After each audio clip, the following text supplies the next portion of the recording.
Terkait puasa di bulan Syawal, itu ada beberapa kemungkinan. Kemungkinan yang pertama adalah puasa sunnah yang rutin kita kerjakan, baik di bulan Syawal ataupun di bulan-bulan yang lainnya. Ada Senin dan Kamis. Di bulan Syawal ada Senin dan Kamis? Ada. Barusan hari apa? Hari Kamis kan? Baik. Jadi satu itu. Bisa yang kedua, puasa di pertengahan bulannya. Baik, dikenal dengan ayyamul bil. Ayyam al-bil.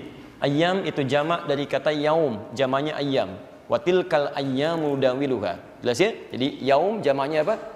Ayyam. Tapi y-nya double ya, bukan satu, bukan ayam tapi ayyam. Jelas ya? Jadi kalau Anda baca wa tilkal ayyam, bukan, itu yang berkokok. Baik ya? Jadi awas hati-hati pakai tasdid di sini, menggunakan tasdid double. Wa tilkal ayyam. Ayyam. Bil itu bentuk muannats majazi dari kata abyad. Abyad muannats hakikinya disebut dengan bayadha, majazinya disebut dengan bildun. Bild sesuatu yang putih, bersih. Ya, sinarnya terbuka, terang. Baik, kenapa disebut dengan bild, hari-hari yang putih, bersih, sinarnya terang? Karena di setiap pertengahan bulan itu, kalau malam Anda melihat ke langit, itu posisi bulannya itu sinarnya terang. Ya, kelihatan bersih. Kalau bersih, betul-betul bersih, seperti kelihatan putih bening. Pernah melihat situasi itu? Nah, itu biasanya di pertengahan bulan. Kalau tidak tanggal 13, 14, 15. Nah, dalam tanggal-tanggal itu disunahkan menunaikan puasa di pertengahan bulan. Diistilahkan pada istilah majazinya tadi, suasana bulan yang putih tadi, maka dikenal dengan ayyamul bid, hari-hari yang bulannya itu putih kelihatannya, bulat. 13, 14, 15. Maaf, kalau bulan Syawal ada pertengahan bulannya? Pasti ada. Nggak mungkin tanggal 1, tanggal 2, tanggal 20 gitu kan? Pasti akan melewati hari-hari tadi. Baik, yang ketiga, ada juga yang mungkin terjadi khusus sifatnya. Khusus sifatnya. Apa diantaranya? Seperti yang disampaikan oleh Nabi SAW dalam hadis riwayat Muslim, nomor hadis 1164. 1164.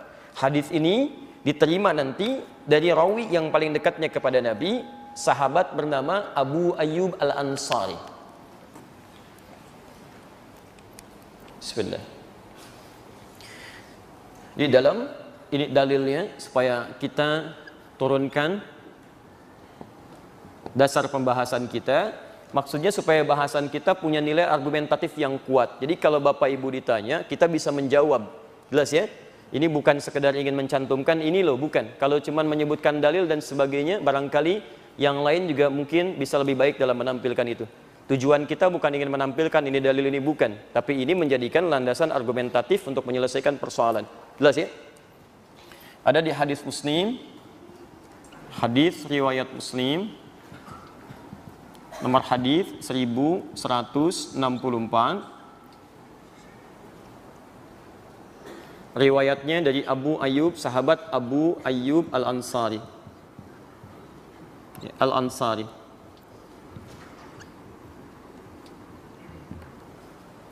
Kalau sudah ada redaksi Al-Ansari, Al-Ansari, ya berarti dari kalangan Ansar. Kalau sudah ada istilah dari kalangan Ansar, sudah, ini pasti orang Madinah. Mutlak, dari kota Nabi, dari Madinah Al-Munawwarah.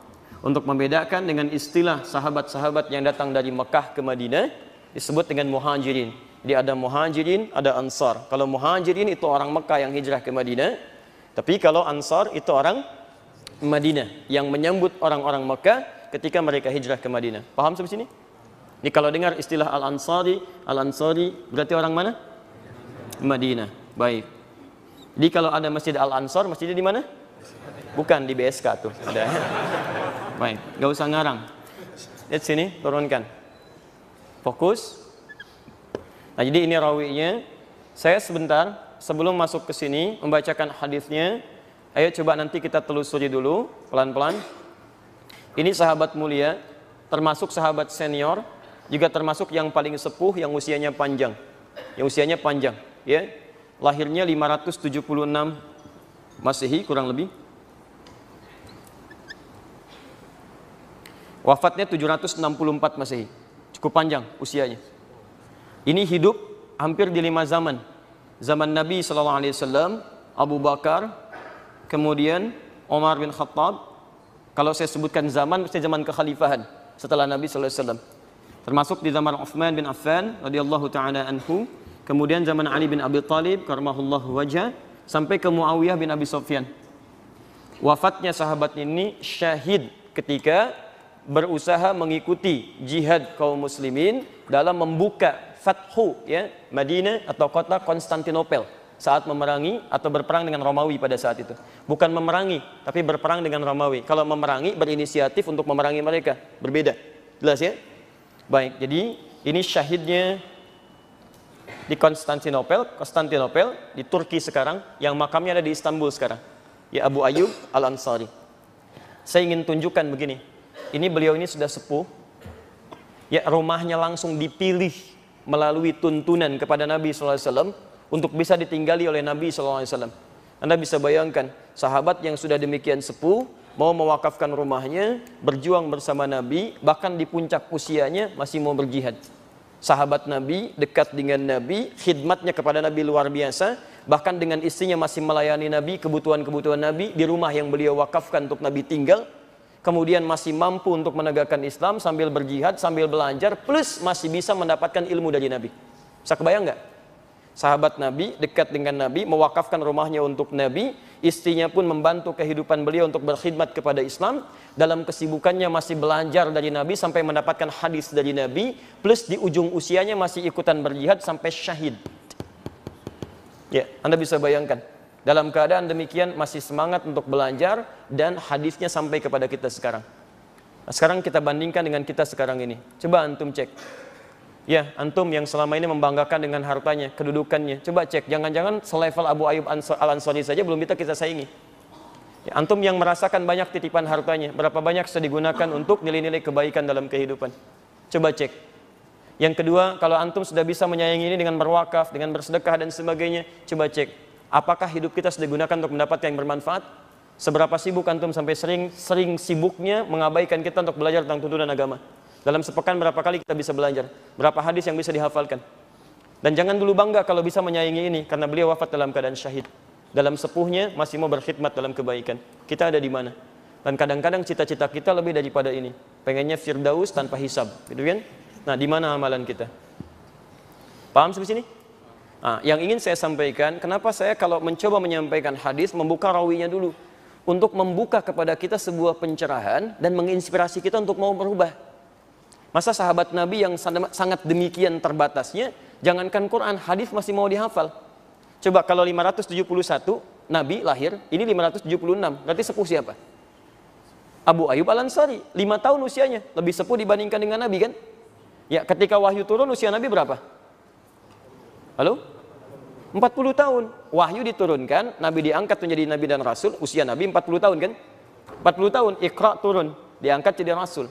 Sekarang wahyu seluruhnya turun, periodenya berapa tahun?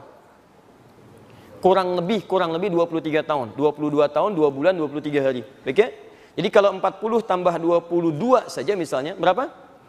62 tahun. 62 tambah 5 berapa? 67 tahun. Berarti beliau ini pun termasuk menghafalkan Qur'annya, menghafalkan hadisnya di atas usia 50 tahun atau bahkan 60 tahun. Usia 60 tahun masih mau menghafal Quran. Usia 60 tahun masih mau menghafal hadis. Kita ada di mana? Ini bukan alasan kalau antum sudah sedemikian usia 50 tahun, 60 tahun, terus punya alasan saya sudah sepuh, sulit untuk menghafal Quran. Apa yang sulit? Rata-rata sahabat Nabi justru menghafal Quran di atas 50 tahun. Ini bukan alasan. Nenek 82 tahun bisa hafal Quran dalam 2 tahun. Dia nggak bisa baca, nggak bisa nulis. Antum baru 28 tahun. Ya masa belum ada semangat untuk sekedar membacanya? Antum butuh berapa tahun lagi? Apa harus jadi seorang nenek sampai kemudian antum bisa hafal Quran? Ya, atau harus jadi kakek sampai baru mau baca Al-Quran? Sampai kapan? Ini poinnya. Jadi ini yang saya maksudkan. Jangan mencari celah alasan untuk menghindari satu amal baik yang bisa kita kerjakan. Kalau Allah sudah mudahkan, kenapa antum persulit? Kadang-kadang yang susah itu bukan prosesnya, yang susah antumnya. Coba lihat, bukankah menghafal Quran itu dimudahkan oleh Al-Quran? Allah sudah memberikan statement 4 kali. Saya selalu tanyakan ini, kalau Allah memberikan pernyataan sekali saja, kita yakin tidak? Yakin, kaidahnya kan gak boleh ragu. Quran itu dibuka dengan kalimat jangan ragu. Kalau Anda ragu, Anda nggak akan dapat manfaatnya. Demi Allah saya katakan, setiap keterangan Quran, kalau Anda ingin dapatkan manfaatnya, Anda mesti yakin. Lihat Quran surah kedua, ayat kedua, Al-Baqarah ayat 2. Dzalikal kitabu la, ini kaidahnya, la raiba fi. Jangan Anda ragukan. Jadi kalau Anda ragu, Anda nggak akan dapat. Anda harus yakin. Sekarang kalau Allah berikan pernyataan sekali, wajarnya kita yakin. Wajarnya. Sekarang 4 kali coba Allah tegaskan. Quran surah 54 Al-Qamar itu ayat 17, ayat 22, ayat 32, ayat 40 ditegaskan lagi 4 kali. Walaqad yassarnal Qur'ana lidzikri. Kami telah mudahkan Al-Qur'an untuk diingat, dihafalkan. Saking mudahnya kami tunjukkan, anak 3 tahun hafal Quran, anak 4 tahun buta hafal Quran, nenek 82 tahun gak bisa baca, gak bisa nulis, hafal Quran. Terus antum mau cari alasan apa lagi? Antum sehat, fisiknya kuat, mata kuat, segalanya ada, perangkat bagus. Apalagi alasannya? Fahal min muddakir, adakah di antara Anda yang sama-sama mau menghafalkannya? Baik, jadi kalau Allah 4 kali mengulang, yakin tidak? Yakin. Jadi saya tanyakan, menghafal Quran susah atau mudah? Kalau mudah, kenapa sampai malam ini belum hafal? Kalau susah, di mana susahnya? Itu poinnya. Dan uniknya, kemudahannya digunakan dengan kalimat alif lam, lidzikri. Alif lam itu menunjuk pada proses. Tapi ketika meminta kita, dirubah alif lamnya jadi mim. Mim, muddakir, mu'i. Ui itu menunjuk pada orang. Aslama, aslama, masuk Islam. Orangnya muslim, mu'i. Ya iman, itu keyakinannya. Orangnya mu'i, mu'min. Ihsan, itu sikap baiknya. Orangnya muhsin. Muddakir, itu menunjuk pada orangnya. Allah mudahkan prosesnya, kadang-kadang yang susah orangnya. Apa diantaranya? Terlalu memvonis diri bahwa saya sudah terlambat, saya sudah ketinggalan. Cek sahabat Nabi, rata-rata justru usianya di atas 50 tahun, yang sahabat seniornya. Lihat sampai sini? Dipulang dari sini, ayo teman-teman lihat, apa mau sampai menghadap Allah nggak ada ayat Quran yang kita hafalkan? Kalau cuma Al-Fatihah, yang lain juga bisa. Mulai dari sekarang, sekalipun cuma 1 ayat, alhamdulillah. Begitu pulang, alif lam mim, 1 ayat meninggal misalnya kan, alhamdulillah daripada nggak sama sekali. Ayo mulai, ya kan nggak susah itu. Jelas ya? Jadi ini tolong jadikan inspirasi untuk kita semua. Sahabat Abu Ayyub Al-Ansari yang punya titipan dari Allah, cek titipannya. Kalau tenaga, maksimalkan untuk ibadah seperti beliau memaksimalkannya. Kalau Anda punya titipan ilmu, share dengan yang lain. Seperti sahabat yang lain pernah mencontohkan itu dari Nabi SAW. Kalau punya titipan kedudukan, gunakan. Dan banyak sahabat Nabi oleh langsung Allah Subhanahu Wa Taala diamanahi kedudukan untuk jadi contoh buat kita seterusnya. Dan kalau Anda dapat titipan harta, juga silahkan lihat sahabat Nabi yang dititipkan harta yang lebih kaya dibanding kita. Dan mereka bisa menggunakan hartanya dengan tepat. Nah, yang paling istimewa, Abu Ayyub Al-Ansari dititipkan kedudukan, dititipkan harta, dititipkan tenaga. Dan semuanya digunakan dalam konteks yang sangat benar. Tenaganya dipakai sampai jihad ujungnya, menghafal Quran, menghafal hadis. Kalau Quran, itu mudah, jaminannya ada di Quran. Kalau hadis, nggak ada jaminan orang bisa mudah menghafal hadis. Tapi hebatnya, beliau tidak putus asa. Jangankan Al-Quran, hadis beliau kemudian tangkap dan hasilnya disampaikan kepada kita. Kemudian dirangkum dalam kitab Sahih Muslim oleh Imam Muslim, posisi hadis nomor 1164. Setiap kita bahas, beliau dapat pahalanya. Kalau Abu Ayyub sudah melakukan, kita kapan? Jelas ya? Jadi antum nanti selesai kajian, lihat kira-kira titipan Allah kepada kita itu apa saja. Paham ya? Alhamdulillah. Saya bacakan hadisnya. Man shama Ramadhan, siapa yang telah menunaikan puasa Ramadan. Lihat kalimatnya, shama fi'il madhi. Madhi bentuknya past tense, berarti telah. Ini menunjukkan bahwa ibadah yang nanti kita akan sebutkan itu berlangsung setelah selesai Ramadan. Bukan sebelum Ramadan, bukan saat Ramadan. Paham sampai sini? Man shama Ramadhana, siapa yang telah menunaikan puasa Ramadan, thumma atba'ahu sittan min Syawal. Thumma ini kemudian saya garis bawahi, lihat nanti saya tunjukkan cara menafsirkannya. Atba'ahu, saya tulis dulu sebentar ya. Sittan min Syawal.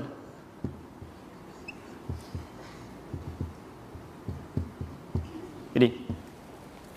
Kemudian ia melanjutkannya, meneruskannya, bisa diartikan mengikutkan pada puasa setelah Ramadan itu.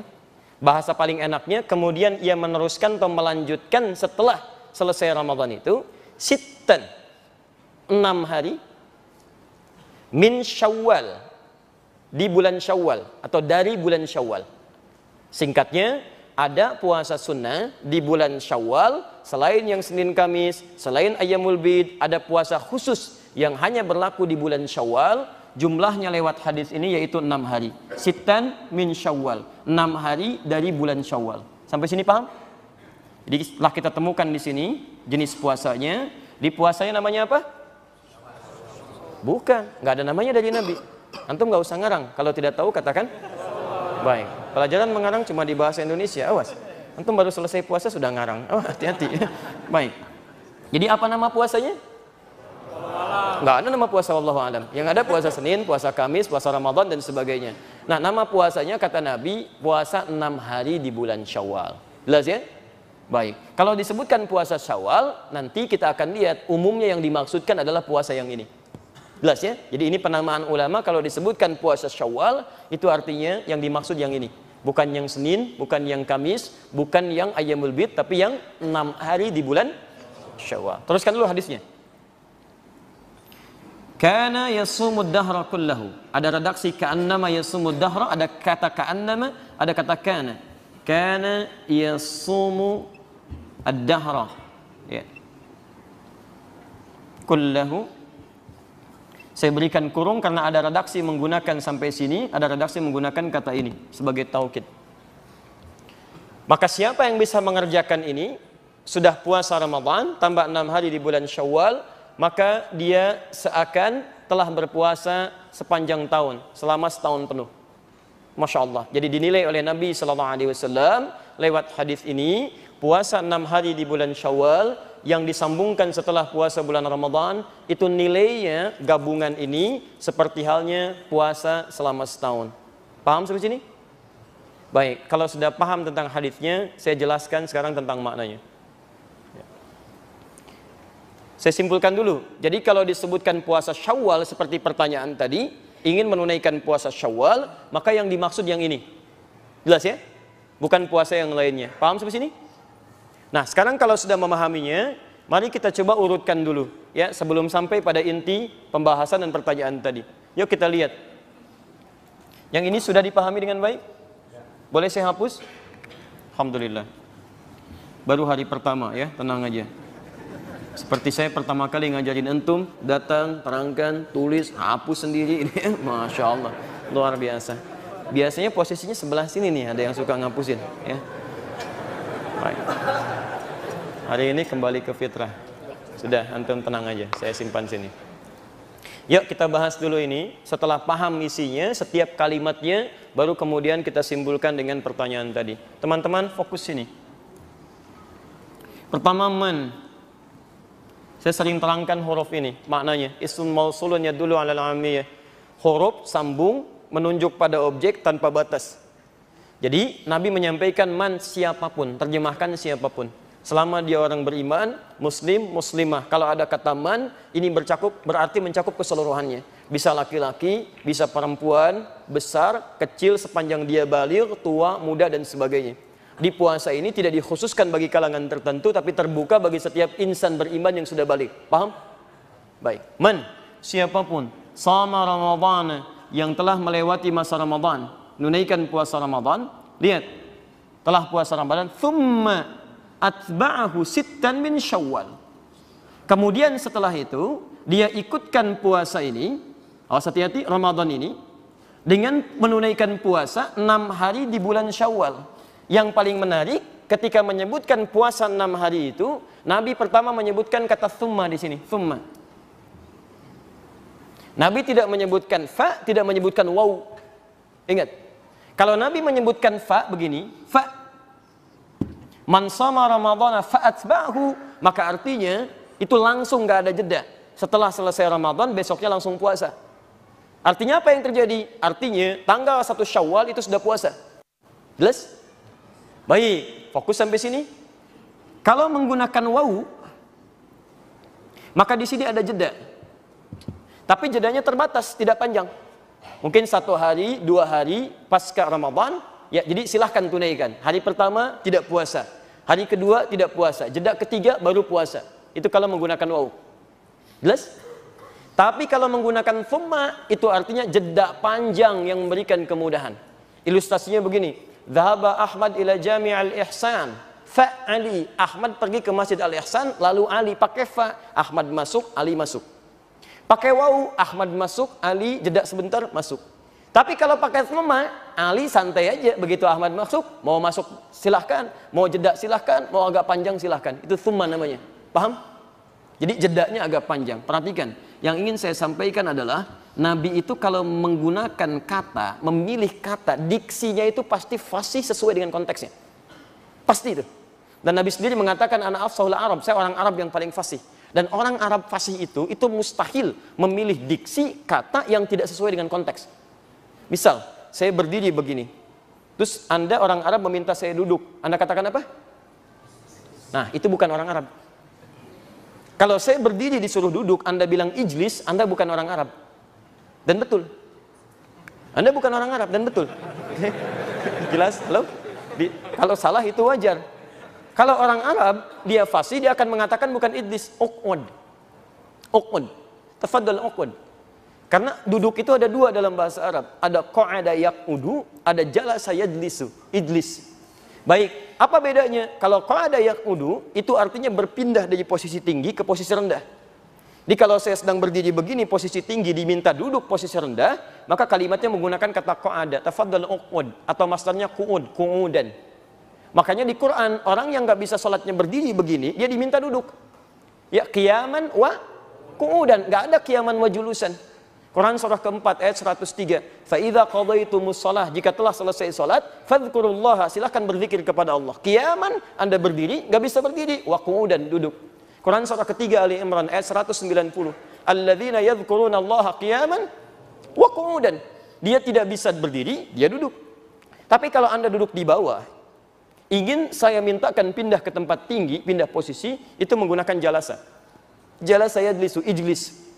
Tempatnya disebut majlis. Kenapa tempat Anda belajar disebut dengan majlis ilmu? Jamaknya majalis. Quran surah 58 ayat ke-11. Lihat, ya ayyuhalladzina amanu idza qila lakum tafassahu fil majalis. Majalis jamaknya majlis. Majlis dari kata jalasa. Kenapa tempatnya disebut majlis? Karena tempat ilmu yang baik itu adalah yang bisa mengangkat posisi Anda dengan lebih baik lagi. Dia harus ada yang mengangkat. Kalau Anda masuk ke majlis ilmu, ilmu Anda tidak berangkat, iman Anda tidak berangkat, berarti ada yang salah di majlis ilmu Anda. Makanya orang yang masuk ke majlis ilmu, yarfa'illahu alladhina amanu, Allah angkat imannya.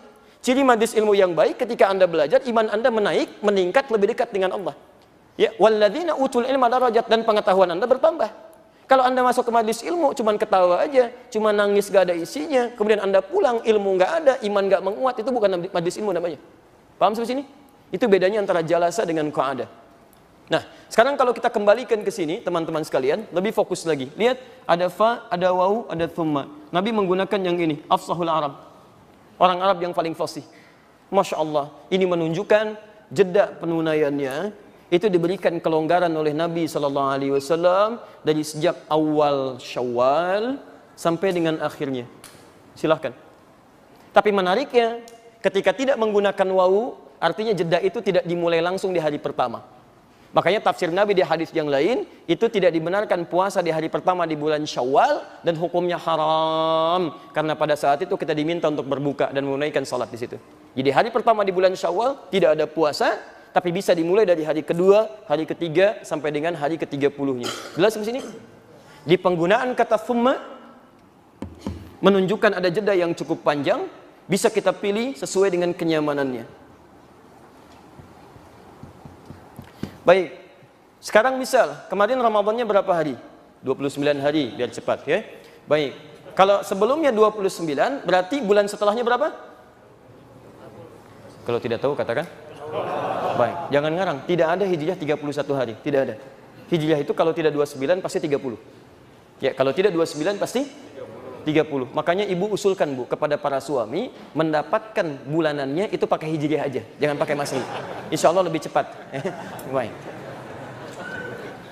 Nah, karena Ramadannya 29, Syawalnya insya Allah 30 hari. Jelas ya? Nah, ini 30. Jadi kalau kita perhatikan, silahkan terbentang dari tanggal 2 sampai tanggal 30.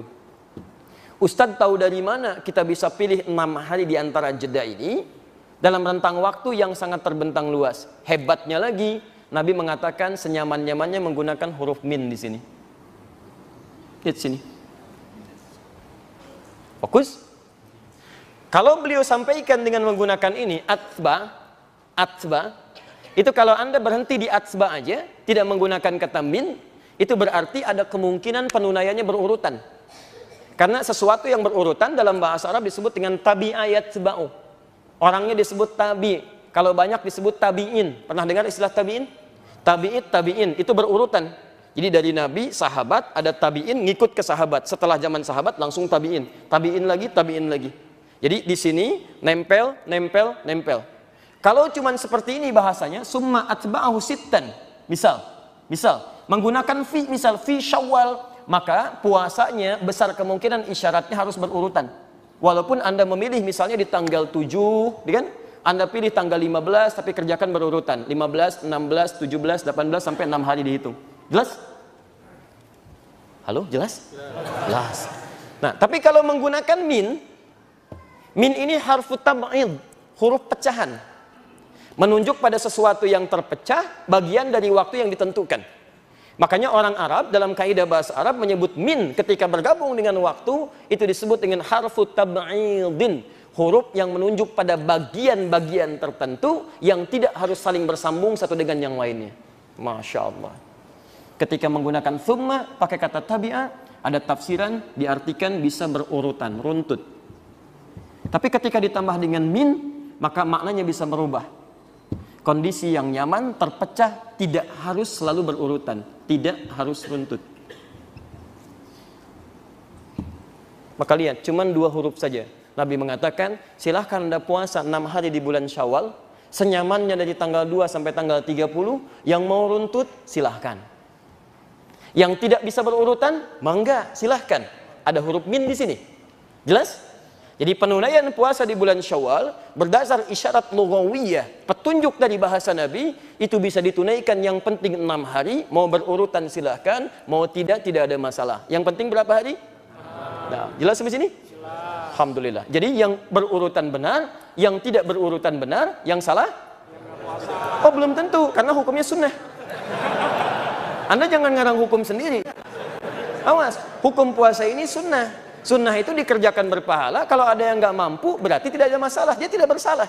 Nabi aja tidak menganggap bersalah. Kenapa Anda menghukum salah? Anda siapa sebetulnya? Ya, awas, jangan ngarang sekali lagi. Kalau tidak tahu katakan. Nah, itu baik. Luar biasa hari ini. Baru hari pertama sudah memvonis salah. Awas. Baik. Jadi yang berurutan benar, yang tidak berurutan benar, yang salah. Oh, tidak ada yang salah. Sudah berubah, pemirsa sudah berubah sekarang ya. Baik. Yuk kita kembalikan. Fokus. Jadi kita sudah temukan bahwa kalau disebutkan puasa Syawal, maka yang dimaksud adalah puasa berapa? 6 hari.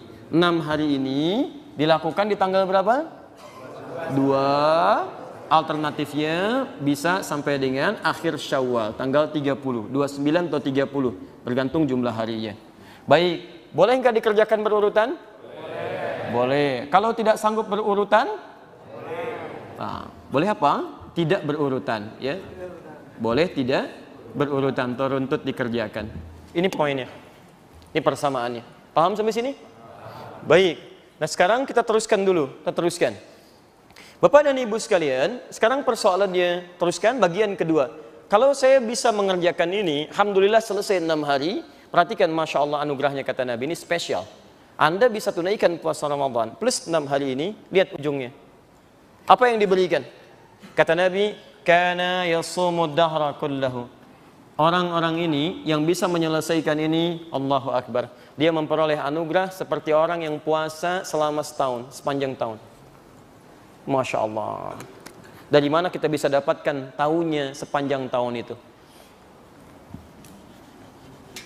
Ini persamaannya, lihat sini. Kita kembalikan rumusnya. Al-Bukhari, Kitabus Siyam, nomor hadis yang pertama. Di Kitabus Siyam, hadisnya Qudsi. Lihat persamaannya. Wal hasanatu bi asyri amthaliha. Setiap orang mengerjakan satu kebaikan, maka dia berpeluang mendapatkan pahala minimal 10 kali lipat. Rumus Qur'annya di Al-An'am, man jaa'a bil hasanati falahu asyru amthaliha. Siapa yang mendatangkan satu kebaikan, maka rumusnya berapa? Minimal 10. Jadi setiap ada satu kebaikan, berapa penilaian minimalnya? 10. Selalu minimal 10. Ini 10 itu paling minimal. Satu kebaikan lawan 10. Kecuali Al-Quran. Kalau Al-Quran bukan satu ayat, satu hurufnya. Tapi 10 juga. Hadis riwayat At-Tirmidzi nomor hadis 2910. Man qara'a harfan min kitabillah, siapa yang baca satu huruf dari kitabullah, falahu asyru hasanat, dia dapat padanan 10 kebaikan. Jadi kalau amalan lain tuntas dikerjakan poinnya 10 minimal, kalau Al-Quran bukan tuntas ya, tapi setiap hurufnya. Maka rugi kalau sehari Anda nggak baca Quran, itu rugi. Anda kehilangan pahala. Anda kehilangan pahala banyak di situ. Jelas? Kembalikan ke sini. Kalau Anda puasa Ramadan, misal Ramadan 29 sampai 30 hari. Kita ambil yang genapnya sajalah 30. Kalau Anda bisa tunaikan 30 hari misalnya, kalikan 10 berapa? 300. Masya Allah. Tambah puasa 6 hari di bulan Syawal. 6 hari, 6. Kali 10 berapa? 60. Masya Allah. 300 tambah 60? 360. Kata Nabi, 360 seperti halnya puasa selama setahun. Setahun berapa hari? Hijriahnya 353 hari. Jadi benar kata Nabi? Antum tunaikan puasa tambah Syawal, ini lihat 360. Seperti halnya puasa dalam setahun. Paham? Pahalanya bukan antum selama setahun puasa, pahalanya senilai dengan seperti orang setahun puasa. Paham sampai sini?